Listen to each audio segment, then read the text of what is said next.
સુરતમાં resident doctor હર્ષ પંડ્યાના આપઘાત મામલે હવે વિરોધનો વંટોળ ઉઠ્યો હોય તેમ નવી સિવિલ હોસ્પિટલ ખાતે એબીવીપી દ્વારા ઉગ્ર વિરોધ પ્રદર્શન કરી તંત્રની કામગીરી સામે સવાલ ઉઠવામાં આવ્યા છે।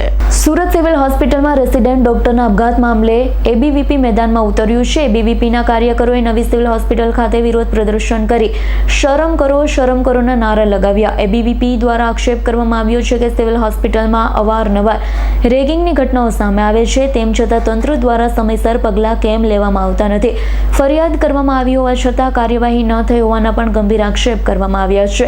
હર્ષ પંડ્યાના આપઘાત મામલે જવાબદારો સામે કડક કાર્યવાહી અને રેગિંગ પર રોક લગાવવાની માંગણી સાથે એબીવીપીએ વિરોધ નોંધાવ્યો। નમસ્તે, લક્ષ્મણનાથ યોગીરાજ, સુરત મહાનગર મંત્રી, અખિલ ભારતીય વિદ્યાર્થી પરિષદ। આજ રોજ જે ઘટના ઘટી સિવિલ હોસ્પિટલમાં અને સિવિલ મેડિકલ કોલેજમાં જે માઇક્રોલોજીનો વિભાગ છે એમાં એક વારમ ઘડી સુરતમાં સિવિલ હોસ્પિટલના અંદરના મેડિકલ જે વિદ્યાર્થી હતા હર્ષ પાંડ્યા, તો એમને જે માનસિક ત્રાસ આપવામાં આવતો હતો એને લઈને એ લોકોએ ડીનને જાણે કરી હતી ને એમને સૂચના પણ આપી હતી, એ લોકોએ વાત પણ કરી હતી, છતાંય એ લોકોએ એનું ધ્યાનમાં ના લેતા જે એના લીધે એ લોકોની એક ઇગ્નોર કરવાની જે પરંપરા છે, જે વારંવાર રેગિંગની આપણે લોકો બધાને ધ્યાનમાં છે કે રેગિંગની જે વારંવાર ઘટના આ સિવિલના મેડિકલ કોલેજોમાં ઘટે છે, તો એને લઈને અખિલ ભારતીય વિદ્યાર્થી પરિષદ સુરત મહાનગરે આજે વિરોધ કર્યો છે। અને વિરોધના કરવાના કારણ આ છે કે આ જે રેગિંગ ચાલે છે એ રેગિંગ ખરેખર નહીં થવી જોઈએ, કેમ કે જે આ રેગિંગના કારણે એક મા બાપ આપણા દીકરાને ખોઈ દે છે। જે રેગિંગના કારણે એક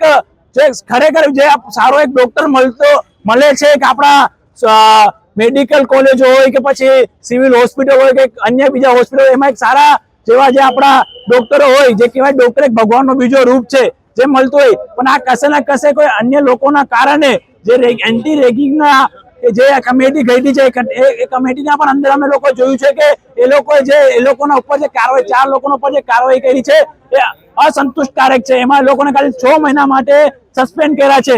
તો એન્ટી કમિટી જે આ ગઠન થઈ છે, જેના અધ્યક્ષતામાં જે આ લોકો નિર્ણય લીધો, તો એના પર અખિલ ભારતીય વિદ્યાર્થી પરિષદ વિરોધ કરે કે આ લોકોને કડકમાં કડક કાર્યવાહી કરવામાં આવે ને એ લોકોના લાયસન્સ રદ કરી દેવામાં આવે।